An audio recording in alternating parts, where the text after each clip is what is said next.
There's a jar sitting in kitchens all over the world right now. Cloudy liquid. A strange smell. Something most people would throw away without thinking twice. Researchers at Stanford spent 17 weeks studying foods like it, and what they found surprised even experienced microbiome scientists. We're not talking about a supplement.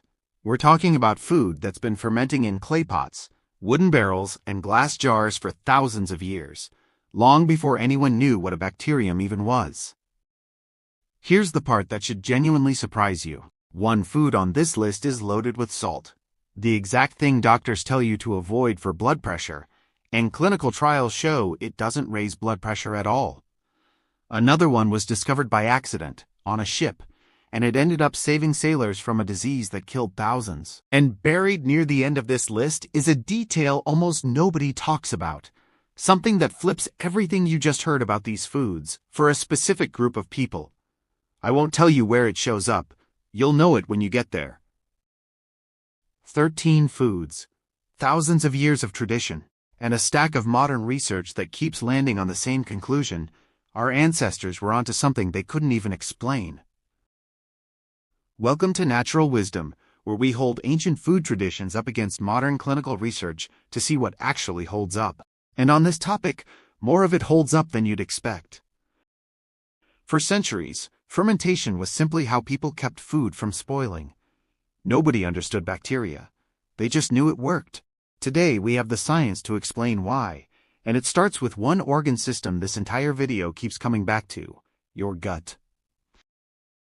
If you find this kind of deep dive useful, subscribe. We publish videos like this regularly. Trillions of microorganisms live in your gut, and they're doing far more than digesting food.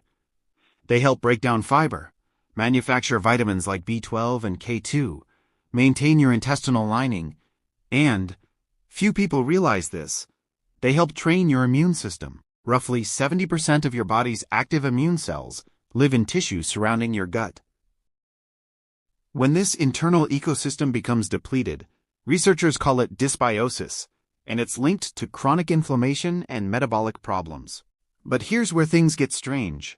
Fermented foods don't just feed this ecosystem the way a probiotic pill does. Instead of one isolated strain at a calculated dose, they deliver an entire living ecosystem, diverse bacteria, plus the compounds those bacteria produce, working together in ways researchers are still mapping out. In 2021, Stanford researchers ran a 17-week trial comparing a high-fiber diet to a high-fermented food diet, and one fermented food in that trial influenced the results in a way the researchers didn't fully expect. We'll come back to those results. First, let's start with the most familiar food on this list. Number 1. Yogurt. Yogurt's story stretches back thousands of years to Central Asia and the Middle East, long before refrigeration. Milk left in warm conditions fermented naturally through wild bacterial cultures, and the resulting tangy, thickened product became a staple precisely because it lasted longer and sat easier on the stomach than raw milk. Made with starter cultures, Streptococcus thermophilus, and Lactobacillus delbrueckii subsp. Bulgaricus, yogurt is rich in highly bioavailable calcium, phosphorus, B vitamins, and bioactive peptides. Clinical trials consistently show it significantly improves lactose digestion, since its live cultures deliver active lactase directly into your small intestine. Large epidemiological studies also link daily yogurt intake to a reduced risk of type 2 diabetes and lower cardiovascular mortality. Here's what most people miss. Those same bacterial cultures are part of a broader group, Lactobacillus and Bifidobacterium, that research shows actively increase in your gut with regular fermented food intake. They produce organic acids that lower intestinal pH, creating conditions hostile to harmful microbes while supporting beneficial ones already there. Across the Middle East, the Balkans, and Central Asia, yogurt wasn't an occasional treat. It was eaten at nearly every meal, generation after generation. Modern manufacturing buried the original, simple version under decades of heavily sweetened, dessert-style marketing, and pasteurization after culturing often strips out the very live bacteria that made it valuable. Think of it as a tiny living factory your ancestors didn't understand but trusted anyway, quietly producing the exact enzyme your body needs to handle the food it's made from. Yogurt is just the doorway here. The next food takes that idea and multiplies it, because it doesn't carry a couple of bacterial strains. It carries an entire microbial community. Number 2. Kefir. Kefir traces back to the Caucasus Mountains, where legend holds the recipe was guarded fiercely within families for generations. What made it possible wasn't a written recipe, it was kefir grains, a symbiotic cluster of bacteria and yeast that, once you have a piece of it, can ferment fresh milk indefinitely. Researchers found kefir hosts an extraordinarily complex consortium: Lactococcus lactis, Lactobacillus acidophilus, Leuconostoc species, plus yeasts like Saccharomyces and Kazakhstania turacensis, delivering up to 1 billion colony-forming units per gram. In people with type 2 diabetes, drinking roughly 600 milliliters daily for 8 weeks led to measurable reductions in fasting blood glucose, HbA1c, and insulin resistance. But there's another layer to this. Unlike a single-strain probiotic, kefir's mix of bacteria and yeast appears more resilient, which may be exactly why it survives the acidic trip through your stomach well enough to actually do something once it reaches your intestines. In the Caucasus, kefir wasn't a wellness trend. It was simply how milk was preserved daily, in a region known for unusually long-lived elders. Industrial dairy production replaced the slow, living, grain-based process with fast, standardized, often sweetened versions, many pasteurized after fermentation, killing the organisms that made it valuable. Think of it as a self-sustaining village of microorganisms your great-grandparents could keep alive with nothing but fresh milk, long before probiotic was even a word. Number 3. Sauerkraut. Fermented cabbage has European roots stretching back centuries, and it became famous for one specific reason: it kept sailors alive. Long voyages without fresh produce led to scurvy, and vitamin C-rich fermented cabbage became an unlikely lifesaver on ships with no fresh fruit for months. Some unpasteurized commercial varieties contain up to 28 distinct bacterial strains, predominantly Lactoplantobacillus plantarum and Limosilactobacillus brevis, alongside soluble fiber, vitamin C, and roughly 6 micrograms of vitamin K2 per cup. In a randomized, double-blinded pilot trial of 34 IBS patients, eating 75 grams daily for 6 weeks led to a significant reduction in symptom severity scores. Researchers traced part of this to a compound called D-phenolactic acid produced by the lactic acid bacteria. Once absorbed into the bloodstream, it activates a receptor that exists only in humans and great apes, one tied to anti-inflammatory reprogramming of certain immune cells. Across Central and Eastern Europe, sauerkraut was fermented in large autumn batches and eaten steadily through winter, exactly when fresh vegetables were hardest to find. Modern grocery store sauerkraut is overwhelmingly pasteurized for shelf stability, which kills the live bacteria that made the traditional version valuable. Think of it as history's accidental medicine cabinet, a food preserved purely out of necessity that turned out to be quietly defending the immune system the whole time. Next, we head to East Asia, where a fermented vegetable became one of the most studied foods for blood sugar control on the planet. Number 4. Kimchi. Kimchi has anchored Korean cuisine for centuries. Fermented cabbage seasoned with chili, garlic, and ginger, traditionally prepared in seasonal batches and stored in clay vessels, sometimes buried underground to hold a stable fermentation temperature through winter. Its microbial makeup includes Leuconostoc, Lactobacillus, and Weissella species, alongside vitamin C, active carotenoids, dietary fiber, and organic acids. In direct clinical comparisons, fermented kimchi outperformed fresh, unfermented cabbage. People eating it showed significant improvements in insulin sensitivity and smaller blood sugar spikes after meals. Here's where it gets interesting. This tells us fermentation itself is doing biological work raw vegetables can't replicate.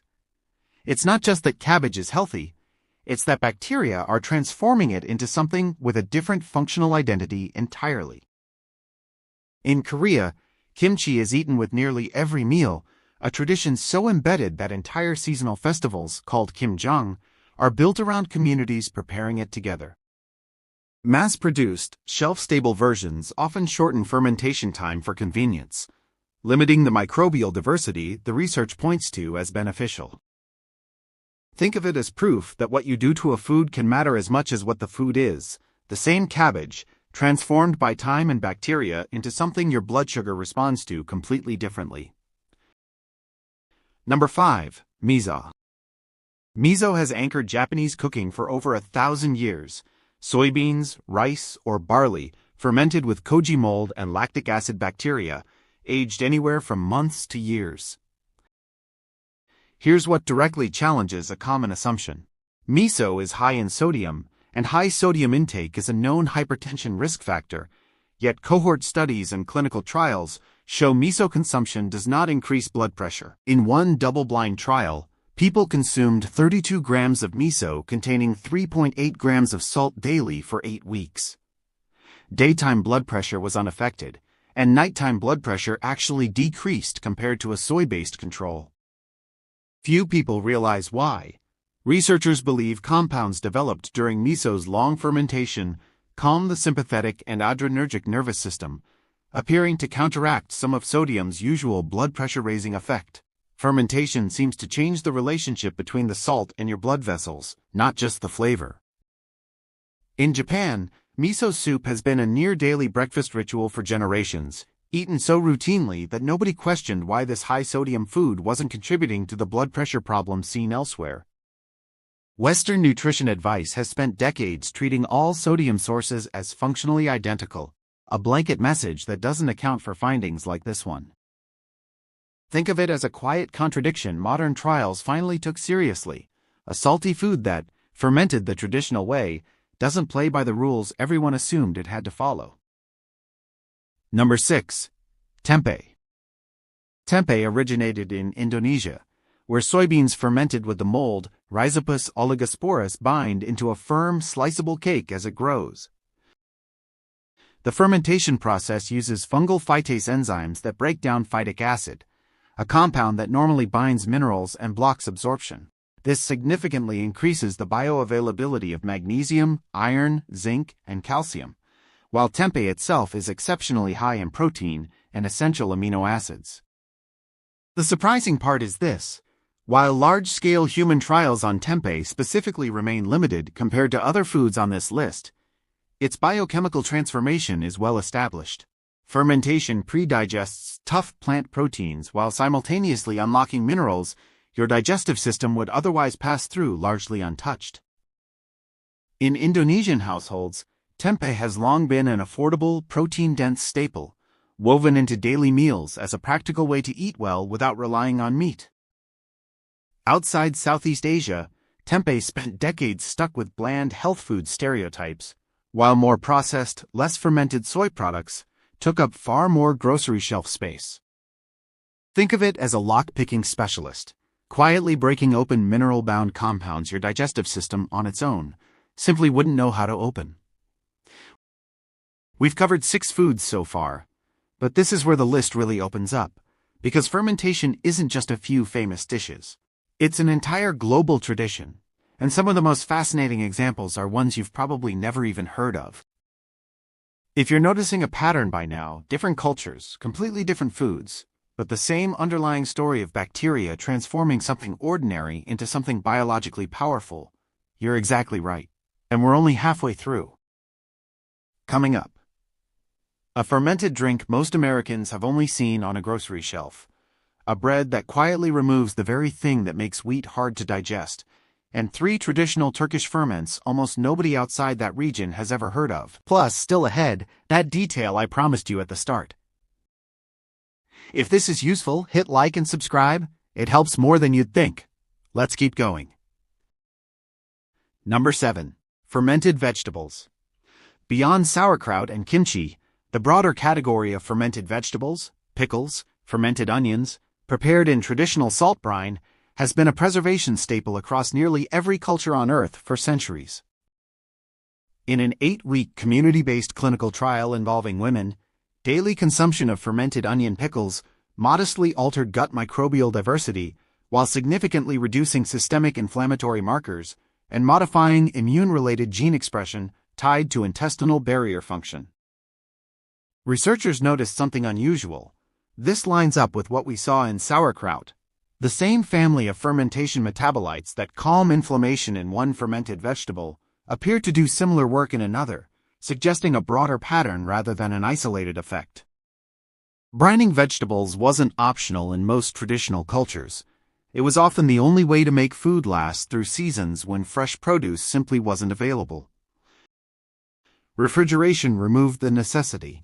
Once food no longer needed fermenting to survive, fresh and frozen vegetables replaced a process that, unintentionally, had been feeding people these bioactive compounds for generations. Think of it as a switch. Traditional food preparation was flipping by accident for thousands of years that modern science is only now learning to read. Number 8. Fermented dairy and aged cheese. Aged cheeses and fermented milks have existed across nearly every dairy-consuming culture for centuries, valued for their longer shelf life compared to fresh milk. Large prospective cohort studies, tracking over 3 million healthy adults combined, found higher intake of fermented milks, yogurt, and cheese associated with a lower risk of cardiovascular disease and all-cause mortality. Here's what makes this special. Much of the benefit traces to an enzyme called bile salt hydrolase, produced by lactobacillus and bifidobacterium strains. It alters bile acids in a way that forces your liver to pull cholesterol from your bloodstream to make new bile, lowering circulating LDL cholesterol as a side effect of digestion itself. Separately, fermented dairy proteins release bioactive peptides that act as natural inhibitors of an enzyme involved in blood vessel constriction, and clinical trials show regularly consuming fermented milk containing these peptides lowers blood pressure in people with hypertension. Long before anyone understood cholesterol or blood pressure, dairy fermenting cultures across Europe and the Middle East built entire food systems around aged cheese and fermented milk, simply because it kept longer and tasted better with time. As fresh refrigerated dairy became universally accessible, the deep, slow-aging process that builds these bioactive peptides got overshadowed by mass-produced cheese designed for speed and shelf appeal, not fermentation depth. Think of it as a trade your body makes without you noticing, digestion quietly pulling cholesterol out of your blood, just to keep up with what fermentation built into the cheese in the first place. Number 9. Kombucha. Kombucha, fermented sweetened tea, has circulated through various cultures for generations, made using a symbiotic culture of bacteria and yeast that ferments the tea over days or weeks. Kombucha was one of the specific fermented foods included in Stanford's 17-week clinical trial, alongside yogurt, kefir, kimchi, and fermented vegetables, in the group that showed steadily increasing gut microbial diversity and a dose-dependent decline in inflammatory markers over the study period. The overlooked detail is this: kombucha's inclusion in a rigorous clinical trial, alongside foods with much longer individual research histories, shows researchers now treat it as a legitimate contributor to the same broader fermented food effect, not just a trendy beverage. Across various tea-drinking cultures, fermenting tea this way was originally about creating a tangy, longer-lasting drink. The specific health framing came centuries later. For much of the 20th century, kombucha was a niche, homemade product in most of the world, only resurfacing commercially in recent decades as interest in fermented foods grew again. Think of it as the newest member of an old family, a fermented drink that just earned its seat at the same scientific table as foods studied for generations. Coming up next, a food researchers largely overlooked for years, until studies revealed it quietly fixes a problem most people don't even know bread has. Number 10. Sourdough bread. Sourdough relies on wild yeast and lactic acid bacteria captured from the environment, rather than commercial baker's yeast, and represents one of the oldest bread-making methods in human history. Long fermentation in sourdough production substantially reduces gluten and FODMAPs, fermentable carbohydrates that trigger digestive distress in sensitive individuals, along with oxalates, drastically lowering gastrointestinal discomfort for people sensitive to wheat products. What happened next surprised scientists less than you'd think. Once you understand the mechanism, the same long, slow fermentation that gives sourdough its tangy flavor is also breaking down the very compounds that make regular bread harder to digest for some people.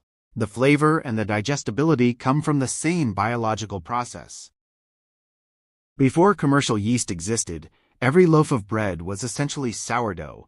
Wild fermentation wasn't a specialty technique, it was simply how bread was made for most of human history. The invention of fast-acting commercial yeast made bread production dramatically quicker, sidelining the long fermentation process that used to happen by default. Think of it as bread quietly editing itself over time, slowly removing the parts of itself that used to cause problems, long before anyone understood why. We've now covered 10 foods from major food traditions around the world, but the next 3 take us somewhere far less familiar, a region whose fermented foods almost never make it into English-language nutrition content at all. Number 11. Tarhana.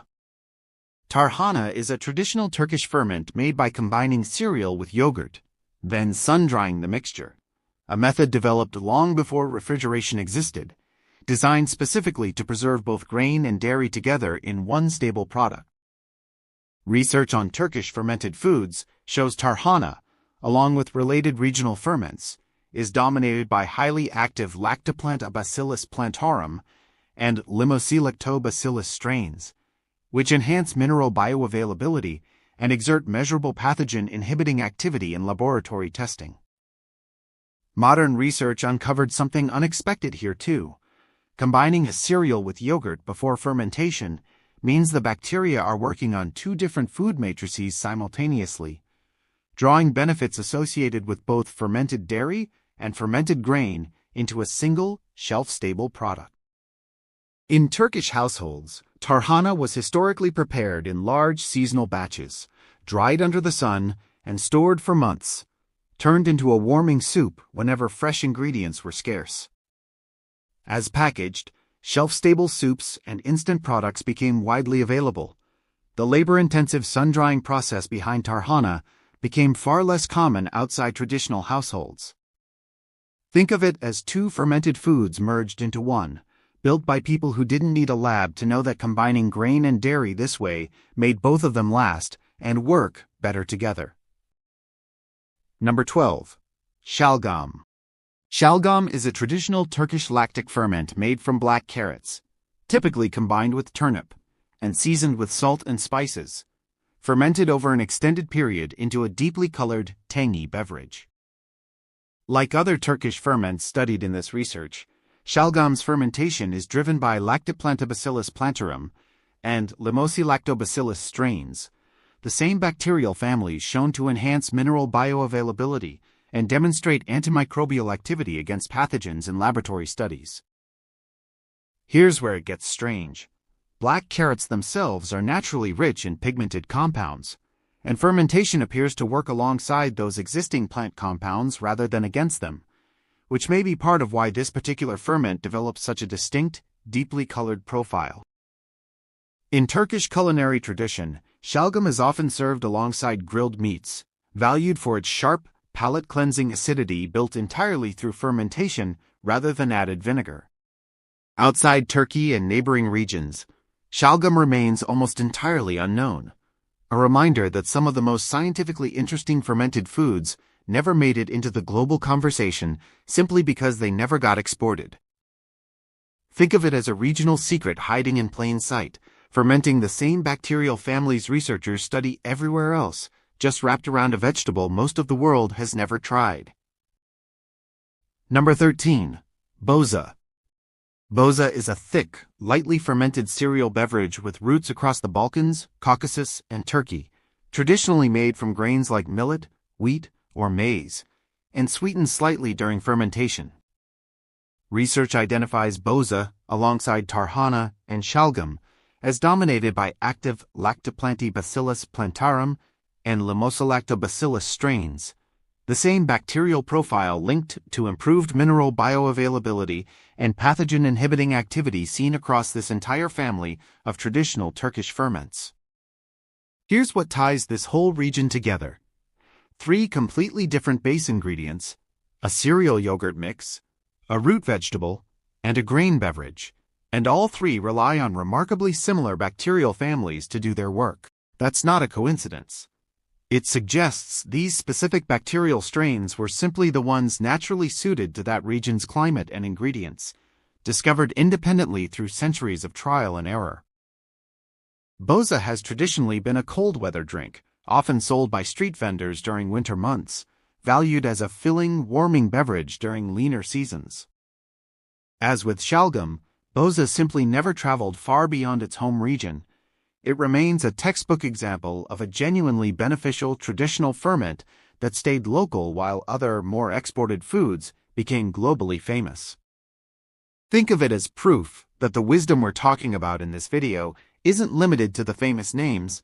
It was happening quietly, in regions most of the world has never thought to look. That's all 13. And now, the detail I promised you at the very beginning.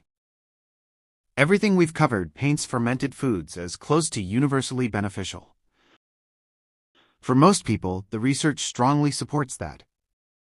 But here's what most people miss. These same foods can cause real problems for a specific group, and almost nobody warns them about it. During fermentation, bacteria break down amino acids and produce biogenic amines, histamine, tyramine, and others. In most people, an enzyme called diamine oxidase, or DAO, breaks these down quickly so you never notice them. But some people don't produce enough of that enzyme. When that happens, histamine can build up in the bloodstream instead, and the symptoms are surprisingly wide-ranging: bloating, abdominal pain, diarrhea, skin flushing, headaches, a racing heartbeat, even migraines. In documented cases of histamine intolerance, bloating shows up in the vast majority of patients, with dizziness and headache close behind. Here's why this matters. Someone could watch this entire video, get excited about sauerkraut or aged cheese or miso, start eating it daily, and then feel genuinely unwell without ever connecting the dots back to the food they just added. They might assume something else is wrong entirely. There's a second, more specific caution too. Tyramine, which builds up during fermentation, especially in aged cheeses, sauerkraut, kimchi, and miso, can trigger a dangerous blood pressure spike in people taking a class of medication called MAOIs, sometimes prescribed for depression or Parkinson's disease. That's a well-documented interaction, and exactly the kind of detail easy to miss if you're only hearing about the benefits. So if you've noticed unusual symptoms after eating fermented foods, that's worth mentioning to a doctor. It could point to histamine intolerance, rather than a problem with the food itself for everyone else. This is the part that almost never makes it into a video about fermented food benefits. That's exactly why it's here, because real wisdom, ancient or modern, includes the caution along with the benefit. Think about everything we've walked through. A Caucasus village passing down kefir grains with no understanding of bacteria. Korean families burying clay pots of kimchi each winter. A Turkish village sun-drying tarhana long before anyone had a word for fermentation science.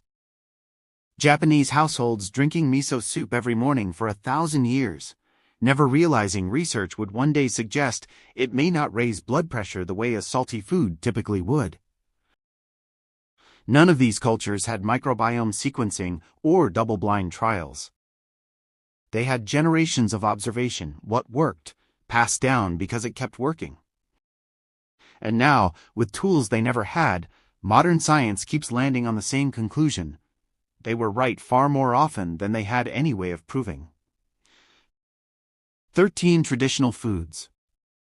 Different continents, different cultures, completely different flavors. But every one of them was quietly doing the same fundamental thing, feeding and reshaping the trillions of microorganisms inside you, with effects reaching into inflammation, blood sugar, and cardiovascular health. Here's the biggest discovery hiding underneath all of this. These foods aren't powerful because of one magic ingredient. They're powerful because fermentation transforms food into something biologically different from what it started as. The same cabbage, the same soybean, the same grain. Just given time and the right microorganisms to become something your body can use in ways the original never could. And here's what most people still don't know, even now. The benefits are real, but they're not universal. For people with histamine intolerance or on certain medications, these same foods deserve real caution, not blind enthusiasm. That's the nuance most content on this topic leaves out completely. If this gave you a new way of looking at something as ordinary as a jar of yogurt or a bowl of miso soup, give it a like. It genuinely helps this channel reach more people. Let me know in the comments, which of these 13 do you already eat, and which one surprised you most? If you're new here, subscribe. Natural Wisdom puts out videos like this regularly. Our ancestors didn't have laboratories. They had time, patience, and the willingness to pay attention to what worked. Maybe that's still worth paying attention to today.